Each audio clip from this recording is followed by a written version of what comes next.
নমস্কাৰ আপোনালোকে জানে যে ফাইনেলি ইতিমধ্যে বসুন্ধৰা 3.0 যেটো কাম ইতিমধ্যে চলি আছিলে এটো অনলাইনৰ যেটো কাম আছে ইতিমধ্যে এটো শেষ হৈ গৈছে তাৰ পিছতো আপোনালোকে এতিয়াও যদি কিছুমান অনুষ্ঠান হওক প্ৰতিষ্ঠান হওক বা স্কুল নামঘৰ আদি যদি আপোনালোকে আবেদন কৰা নাই তেতিয়াহলে আপোনালোকে এতিয়া মেনুৱেলি আবেদন কৰিব পাৰিব গতিকে আজি আপোনালোকক এই ভিডিঅ'ৰ জৰিয়তে আপোনালোকক সম্পূৰ্ণখিনি জনাম যে আপোনালোকে মেনুৱেলি কেনেদৰে আবেদন কৰিব পাৰিব কি ডকুমেন্টছ লাগিব তাৰ লগতে বসুন্ধৰা 3.0 ইতিমধ্যে কাম শেষ হৈ গৈছে সকলোৱে জানে কিন্তু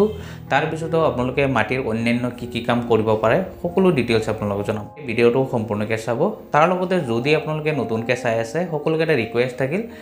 আপোনালোকে চেনেলটো সাবস্ক্ৰাইব কৰি ভিডিঅ'টো লাইক আৰু শ্বেয়াৰ কৰি দিব এতিয়া সব ইতিমধ্যে বসুন্ধৰা 3.0 যেটো কাম আছিলে ইয়াৰ ভিতৰত যিখিনি সব যিখিনি আসলে পাৰ্সোনালি যিখিনি মানুহৰ আছিল যিখিনি ইন্ডিভিজুৱেল আছিল সেই মানুহখিনি যেটো একচনা হক বা অন্যান্য মাটি যিখিনি আবেদন কৰা হৈছিল হেতু অনলাইন ইতিমধ্যে বন্ধ কৰি দিছে আৰু অফলাইন হেখিনি নহয় গতিকে যিখিনি ইতিমধ্যে প্ৰতিষ্ঠান বা ধৰ্মীয় অনুষ্ঠান হক যেনেকৈ হক নামঘৰ মছজিদ গিৰ্জা চাৰ্চ আদি সমূহ যদি বাকি আছিল তেতিয়ালে এইখিনি আপোনালোকে মেনুৱেলি মানে আপোনালোকে অফলাইনত আবেদন কৰিব পাৰিব কাৰণ হেতু আপোনালোকে এটো জানুৱাৰী মাহটো পাব জানুৱাৰী 30 তাৰিখলৈকে আপোনালোকে আবেদন কৰিব পাৰিব হেতু সাক আবেদন কৰিবলৈ আপোনালোকে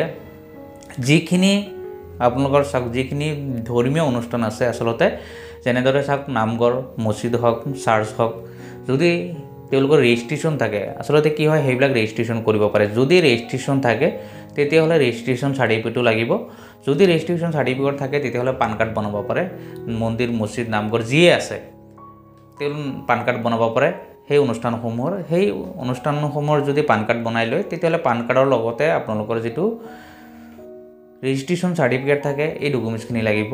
তাৰ লগতে যেটো প্ৰেসিডেন্ট আৰু সেক্ৰেটাৰি থাকে তেও এই প্ৰেসিডেন্ট সেক্ৰেটাৰি ডকুমেন্টছখিনি লাগিব মানে যাৰ দ্বাৰা আবেদন কৰা হ'ব প্ৰেসিডেন্ট হক বা সেক্ৰেটাৰি হক তেওঁলোকৰ যি ভোটাৰ আইডি আধাৰ কাৰ্ড পান কাৰ্ড এইখিনি ডকুমেন্টছ লাগিব এইখিনি ডকুমেন্টছ দি আপোনালোকে মণ্ডল অফিচত যাব লাগিব মণ্ডল অফিচত গৈ মণ্ডলৰ লগত আপোনালোকে আলোচনা কৰিব লাগিব আলোচনা কৰি মণ্ডলৰ লগতহে এতিয়া আপোনালোকে সেই মণ্ডল অফিচত মানে সাৰ্কল অফিচতহে আপোনালোকে ডাইৰেক্ট আবেদন কৰিব লাগিব যেটো মেনুৱেলি বা অফলাইন বুলি কয় আপোনালোকে সেই অফলাইনত আবেদন কৰিব পাৰিব আৰু কিছুমান অনুষ্ঠান হক যেনে ধৰক মন্দিৰ মছজিদ নামঘৰ আদিৰ কি হয় বহুত ৰেজিষ্ট্ৰেচন নকৰিলে তেওঁলোকৰ ডকুমেন্টছ কি লাগিব এতিয়া চাওক তেওঁলোকৰ যদি যেটো প্ৰসিডিং বুক থাকে আসলতে সেই প্ৰসিডিং বুকটো হলেও লাগিব প্ৰেসিডেন্ট সেক্ৰেটাৰি উল্লেখ থাকে এটা কমিটি থাকে সেই কমিটিৰ প্ৰসিডিং বুকটোৰ লগতে বাকি যিখিনি ডকুমেন্টছ আছে প্ৰেসিডেন্ট সেক্ৰেটাৰি হক সেই ডকুমেন্টছখিনি লাগিব তাৰ লগতে যদি যেটো মাটি আছিল সেই মাটিৰ যদি আগৰ পৰাই তেওঁলোকে খাজনা দি আছিল তেতিয়ালে খাজনা ৰচিদটো লাগিব খাজনা ৰচিদটো লগত দিব পাৰে দি পেলাই আপোনালোকে সেইখিনি মণ্ডলৰ লগত যোগাযোগ কৰি মণ্ডলত আপোনালোকে মণ্ডল অফিচত গৈ সেইখিনি আপোনালোকে আবেদন কৰিব লাগিব সেম হেদৰে সাক যদি স্কুল কলেজ আজি আছিল যিখিনি সৰকাৰি অনুষ্ঠান হয় আসলতে যিখিনি সৰকাৰি অনুষ্ঠান আছে সেই সৰকাৰি অনুষ্ঠানসমূহৰ সাক তেওঁলোকৰ যেটো অফিচিয়েল লেটাৰ থাকে তেওঁলোকৰ অফিচিয়েল লেটাৰটো লাগিব তাৰ লগতে তাৰ যি প্ৰেসিডেন্ট সেক্ৰেটাৰি সেম নামঘৰ মছজিদৰ দৰে তেনেদৰে স্কুলৰ প্ৰেসিডেন্ট সেক্ৰেটাৰি থাকে বা যিজন হেডমাস্টাৰ থাকে তেও আসলতে সেক্ৰেটাৰি থাকে তেও ডকুমেন্টছখিনি লাগিব প্ৰথম কথা হৈছে যেটো অফিচিয়েল লেটাৰ যেটো আছে অফিচিয়েল লেটাৰটোৰ লগত তেওঁৰ অফিচিয়েল আইডেন্টিটিটো লাগে সেম হেদৰে তেওঁৰ Aadhaar card voter ID PAN card এইখিনি লাগিব এইখিনি দি প্লে আপোনালোকে সেই সাৰ্কল অফিচত গৈ আপোনালোকে আবেদন কৰিব লাগিব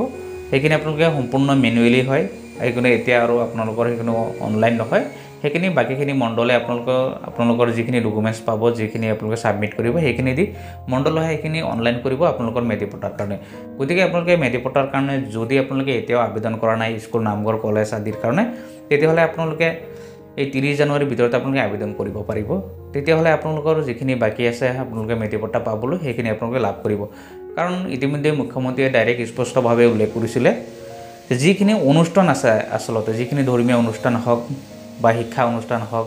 এইখিনিকে প্ৰথমতে প্ৰায়োৰিটি দিব মানে ফাৰ্স্ট প্ৰায়োৰিটি তেওঁলোক থাকিব সেই অনুষ্ঠানসমূহ থাকিব গতিকে আপোনালোকৰ যদি তেনেকুৱা সৰকাৰি মাটি আছে একচনা মাটি আছে স্কুলৰ নামত বা নামঘৰ মছজিদৰ নামত তেতিয়াহলে আপোনালোকে অতি সোনকালে মণ্ডলৰ লগত যোগাযোগ কৰি আপোনালোকে আবেদন কৰক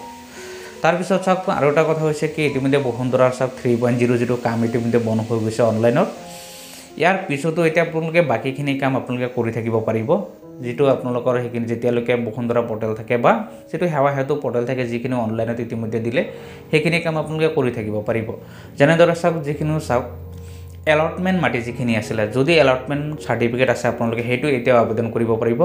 তাৰপিছত যিখিনি একচনা পট্টা আছে একচনা পট্টাৰ পৰা যদি আপোনালোকে মেডি পট্টা কৰিব বিচাৰে সেইখিনি আপোনালোকে বসুন্ধৰা 3ৰ জৰিয়তে আপোনালোকে সেইখিনি আবেদন কৰি থাকিব পাৰিব। মানে বসুন্ধৰা 3 নহয় আপোনালোকে সেৱা সেতু পৰ্টেলত গৈ সেইবিলাক আবেদন কৰিব পাৰে। সেইদৰে চাওক আপোনালোকে বাটোৱাৰা কৰিব বিচাৰে বাটোৱাৰা কৰিব পাৰিব। তাৰপিছত দখল সূত্ৰে হওক বা উত্তৰাধিকাৰী সূত্ৰে হওক আপোনালোকে যদি নামজাৰি কৰিব বিচাৰে নামজাৰি কৰিব বিচাৰে সেইখিনি আপোনালোকে নামজাৰি কৰিব পাৰিব। তাৰপিছত যদি আপোনালোকৰ কিবা মাটিৰ যদি নাম ভুল হৈ আছে কাৰেকশ্যন কৰিব বিচাৰি আছে আপোনালোকে কাৰেকশ্যন কৰিব পাৰে। এনেদৰে বহুতসমূহ কাম আছে আপোনালোকে বসুন্ধৰা 3.0 আপোনালোকে সেইখিনি কাম কৰি থাকিব পাৰিব। চ' গতিকে আপোনালোকে এইখিনি কাম কৰোঁতে যদি আপোনালোকে প্ৰব্লেম পায় আপোনালোকে ভিডিঅ'ত কমেণ্ট কৰিব। মোৰ হোৱাটছএপ নাম্বাৰ দি আছে ডিছক্ৰিপশ্যন বক্সত আপোনালোকে তাতো গৈ মোক পাৰ্চনেলি মেছেজ কৰিব পাৰে। তেতিয়াহ'লে আপোনালোকৰ যদি কিবা প্ৰব্লেম পায় সেইখিনি মই ছল্ভ কৰিবলৈ চেষ্টা কৰিম। ধন্যবাদ।